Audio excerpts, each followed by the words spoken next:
Okay, so I think I fixed my hair like 100 times before coming on to this podcast recording. It's like really frizzy. Ah, women, I want to share with you today a breakthrough I had as a result of chucking my work chair. I chucked it. Well, rather, I donated it to my son, and he will now use it upstairs in his new room in his bedroom as a study chair. He likes that it swivels and it has wheels on it. My body was saying, no, stop. Stop with this swiveling chair. Stop with sitting in a contorted position that is actually hurting your spine. The chair's not so comfortable. It's like this standard IKEA work chair. And I've been using it for a long time and noticed as we are moving into our new home slowly, I'm currently in my studio space of the new home with my beautiful clay wall behind me. For those of you listening, hop on over to the YouTube video to see the textures and the new environment I've set up for my studio. Simple, yet very nourishing. And I'm going to tell you a little bit about this. So I chucked my chair. It wasn't serving me anymore. And I noticed I was constantly uncomfortable, forcing myself to be in a position that I don't enjoy working with. Now, with the sacred blueprint and the work that I am birthing and bringing to the world, I have been moving around, working in nature, working on the floor, moving my body, but this chair and this desk was still present, and I would go to it to get some work done, right? Or certain enter Zoom meetings, right? And get certain aspects of my work done. And I noticed I was complaining a lot about this chair. And so I decided to shift the energy of my environment, and I chucked it, passed it on to my son. And I've now set up this space in my studio where I've got these amazing pillows, for resting, beautiful bolstery pillows from beautiful antique kilims. Like I've got the lamb's wool, the lamb skin that my son grew up with as a baby. I would change his diapers on this lamb skin. Real materials, beautiful textures and kilims that I love. I love Turkish kilims. And I started to envision, well, why? I don't need to be sitting in a chair. My studio doesn't need to be looking like this. And so I've started to craft a totally new way of being in my studio with my body. And it's going to be more on the floor. I'm envisioning a platform where I can actually have a storage space under the platform that I sit on, right, with all my cushions and pillows. I've got my desk surface propped up on actually some concrete blocks that I found across our house construction, where there's like a bunch of rubble that they've dumped from doing road work. I still need to brush them off a little bit, but it's working for now. And this shift in my environment has gotten the juices flowing again, the creative juices flowing again for me. And it seems so simple, yet we don't apply it for ourselves as women architects. We're always designing the best for others, right? And as a result, we are depleting ourselves in a certain aspect of our lives. We're giving all of our all to others and not serving ourselves. If you're not filling your cup, right, with nourishing nectar of the gods, of your creative life force, right? The key is to really open up that channel and nourish your body so that you create with ease, with joy. You design spaces for your clients, for yourself, with ease and joy.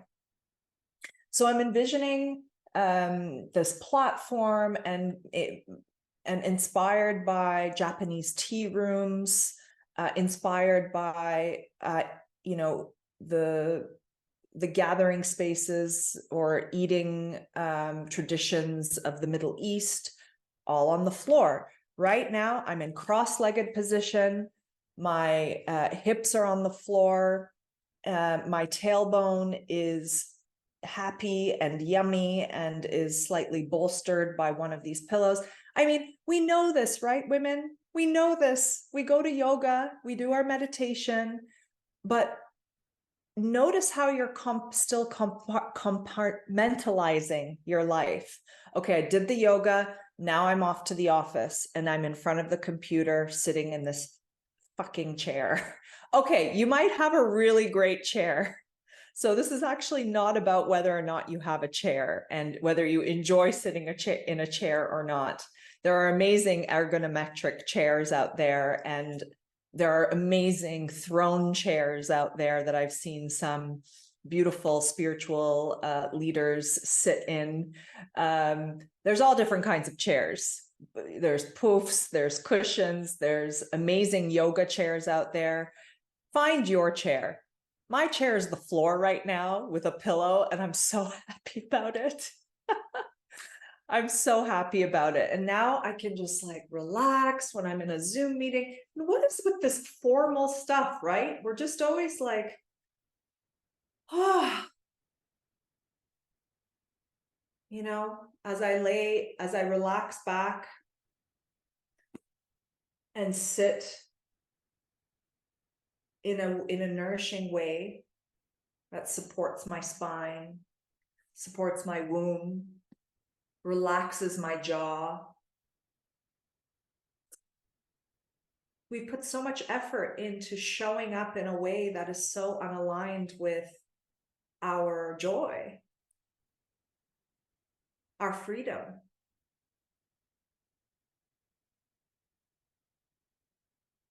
So how can you, I want you to also tune into this. It can be really simple things that you do in your studio to sculpt your studio into a temple that helps you to become an instrument for the creative life force that is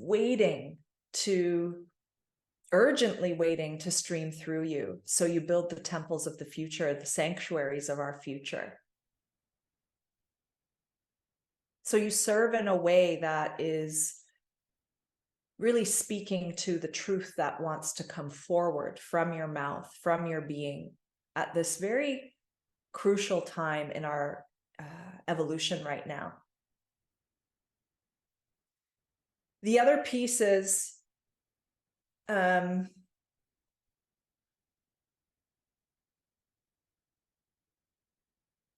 you know, I've been in a state like I've been noticing that I want everything that I design, I want to make a temple. Okay. And so when it comes to designing your own home, and especially if you have a partner, a husband, a wife, a partner, family, children, extended family living with you, roommates, whatever that may be, you know, if you're a spiritual architect, right, working with energy, we have a tendency to want to turn everything into a temple. And I realized that, okay, wait a second, I can create the energy of a temple within one part of the house. Okay, I'm going to continue here. and really go for it. Really go for it in one part of the house. It could be your studio. For me, it's my studio. It's the High Priestess studio. And I'm going to go all out. I start to do some sketching here with columns and stained glass on. Can you see it? I'm going to tilt up. There's my circle light. It's now much lower because I've been sitting. Now I'm sitting lower, but I'm going to lift it up with this platform. I'm really excited about this platform. And then we can turn it into this bed with a beautiful, like French mattress. I think that's what they're called. Is it like, oh, I don't remember the name of the company, but anyway. So I'm getting these ideas about how to create this platform with drawers underneath and how to work with a connection with earth and sky and work with the ceiling above my head and the floor below my spine. Balance, centering, grounding, activating, energizing, and being really clear about the threshold between the house and this space. In fact, I'm actually been thinking about bringing some curtains, some heavy curtains to even close off the space if I want to do some deep journeying, I don't know, to the, with Akasha, the Akashic realms. This is an aspect of the alchemical energy healing work that I do with my private clients. Yes, I do healing for the mentoring work that I do with my clients who are women architects and designers, because they are very much in need of the healing and the disintegration, or the transmutation of the old systems, the old paradigms that are still running the show within their system and are impeding them from taking the next step to build their flourishing design practice. So that was related to the curtains. So play with it. We were taught in architecture to be so minimal most of the time with the inside. Everything needs to be white. Everything, the wall meets the ceiling in a 90-degree, pure, clean spaces. I mean, I'm thinking about the real estate section in the Globe and Mail in Toronto, in the newspaper. And there are a lot of highlights of houses that people have remodeled and renovated. Oh, so boring. And I have to say, some of my house has that aspect to it, to be honest. Like we do have white, we have beautiful lime plaster walls, but there are moments where it's just like, we can be doing a lot more to enhance these spaces. How to bring life force to the forms above windows, and bring tile work and lazur painting and layers of color. And that's what I'm going to be bringing. I'm so excited about it. I have already started with the central stair piece and the bathrooms with the tadalakt and this beautiful clay texture or clay wall. So I'm really excited about it, women. And, it's so important for us to be applying the spiritual energetics to form building. It's not enough to just talk about it. I find that a lot of spiritual, like a lot of, it could be feng shui or, architects who say that they're working with energy. It's like, okay, well, what else are they bringing to the table in terms of form? It's always a question. It's not a judgment. I know how challenging it is to build something out of the ordinary. Labor costs are increasing, sourcing materials are increasingly harder. just in general, costs are skyrocketing.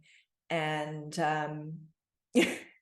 if you enjoy crafting with your hands as much as I do, you know, part of the solution may also be to start to craft yourself with your own hands. Try it, experiment, allow the mistakes to happen, or work with a woodworker or a craftsman that you can direct, that you work really well with, that you have a good synergy with, that enjoys, that's passionate about building. So I'm going to do these columns, and there's going to be plants growing from them. I don't want to divulge too much because it's a surprise, and create a threshold into this container, this energetic vessel that is my temple. My temple for creation, my temple for meditation.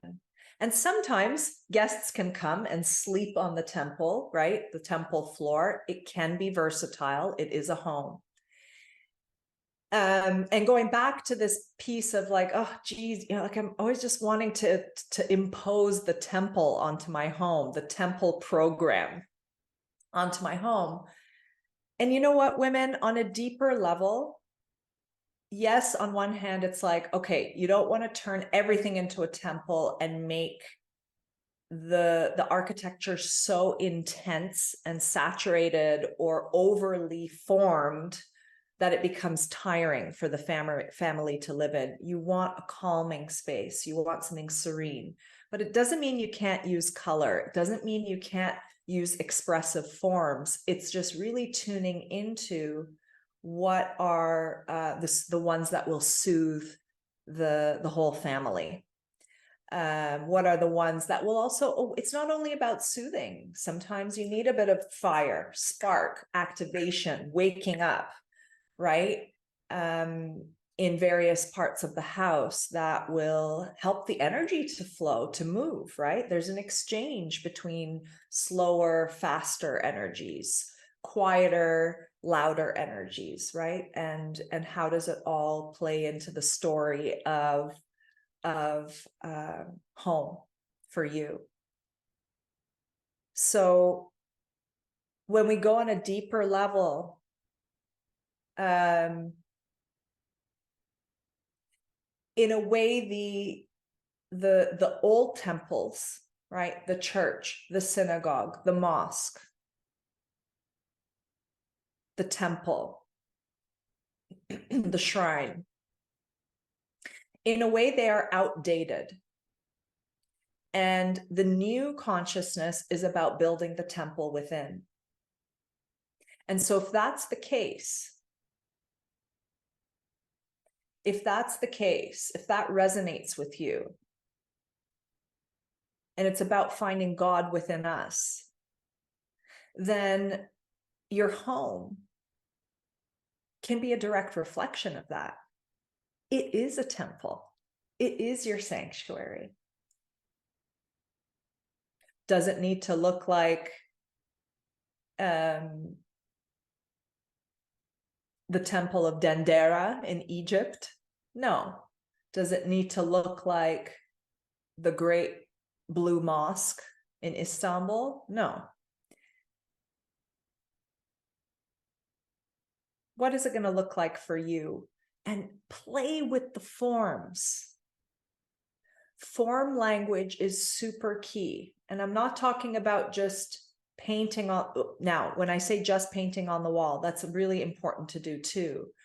But can you start to sculpt walls so that forms are growing out of them? Walls that move in and out and nurture and hold you. You can also do it with built-in furniture, as well as movable furniture. It's just, there's something about carving that I really enjoy as an architect, the inside of a space, in such a way that really speaks to our humanity and activates that spark of creation, of joy, of juiciness, of abundance through the forms, through the forms. It's so critical right now at a time where there is so much war, so much trauma, natural disasters. We had a really hard year this year in Turkey with the earthquake. My family and I are still recovering from it. And, you know, even though it didn't touch us directly, many other family members who have lost loved ones are still processing their grief. The wars, the destruction, climate change, the collapse of old systems, but, you know, the ones who are puppeteering those systems are kind of, you know, scraping the wall, right? Grabbing the last piece of power they can. They're holding on to it. And everything is in a state of collapse, actually. Money systems, economic systems. We need to pave a new way. And for you, you are a pioneer. You are an artist. You are a change maker. You are a visionary leader who is here to shift the way we create with the land and build with the land and design with the land. Through your intuition, through your consciousness, through your heart-centered devotion to building the new earth. For that, women, boy, oh boy, do you need to build your inner temple. Both on the inside and inside your home and inside whatever project you're working in. Maybe it's a studio that's separate from your home, but you get what I mean. Building your inner temple and the environment that's going to support the foundations, the strengthening, support you to be unwavering, resilient, to keep on going. There have been really hard moments in the last months with the wars that have been going on for me, that wanted to put me back into, these are forces that want to put me back into a state of amnesia. That was my tool for survival. To go into this kind of really sleepy state that is, see, look, my hands just want to wake me up right now as I do this. Whew. A sleepy state that allows others to control me and to put me in a state of fear and to sabotage my work, to sabotage the mission that I'm here to anchor in on this planet. So women, part of my mission is the birthing of the sacred blueprint. And I just announced the other day to my list that I am celebrating that the Sacred Blueprint online course is going through another growth spurt. And I'm so delighted to share that I am leading a free live online group event, gathering together the visionary leaders, the women architects and designers, the land stewards, the property owners, everyone. It's a party. Gathering everyone together to share about the Sacred Blueprint online course. I'm going to be guiding you through introductory course material. I'm going to also guide you through a really experiential journey to the heart of the land, as well as share some exciting news about how you can join the movement and learn about this unique system that will really support you in lasering in on the optimal design for your property that's aligned with your soul's purpose and the spirit of the land. So I have not, my team and I have not prepared the link to join yet, the Zoom link. I got to go in 1 minute, actually. I have a client at the top of the hour. So I will be sharing that soon. Make sure that you're a part of my list. Sign up for my free guide, 7 steps to mapping the vision for your dream sanctuary. That's on the homepage of my website. Sign up, then you'll be a part of the list, and you'll also get an introductory 8 videos plus PDF guides on my signature system. And again, I'm so excited. She's going through another growth spurt. My baby. Oh. It's an honor, really, to be a steward of this movement, to co-create with the spirit of the land, the nature spirits, and birth the dream sanctuaries that your soul is really dying to live in and to create in. All right, make sure you like this video, and I'm so excited to share more about the December 8th event.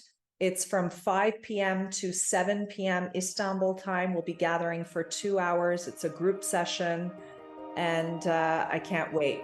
So mark the dates in your calendar and make sure you sign up for